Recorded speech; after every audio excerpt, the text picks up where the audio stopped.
Today, mounting frustrations for some living in Tampa. People living in three particular neighborhoods. You can see them with the red dots right here. They say that there are clusters of dozens of sex offenders living near their homes because laws and restrictions do not allow them to live anyplace else. 10 Tampa Bay's Eric Glasser explains why the issue, which was supposed to be talked about today in City Council, was put off yet again.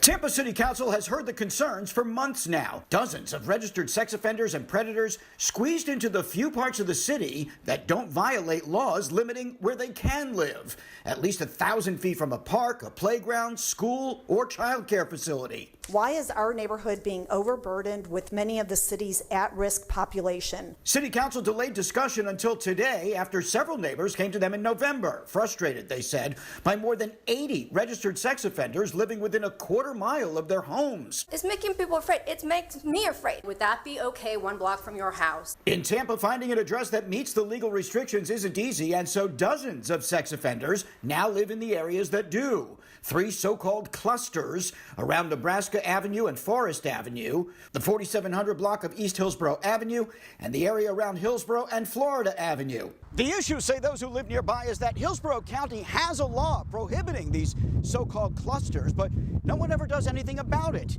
because the alternative, according to a Tampa police memo, would likely force many of those same sexual predators to live on the street, where they would be far more difficult to track.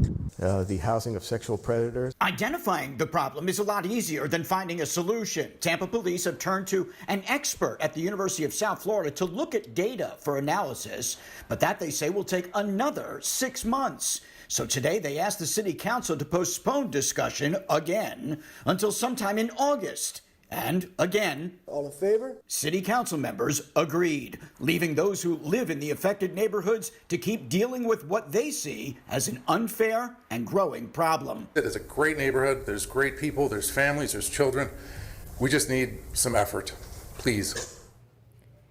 And that USF study will take a closer look at Tampa Police Department procedures and how they monitor sex offenders in the community.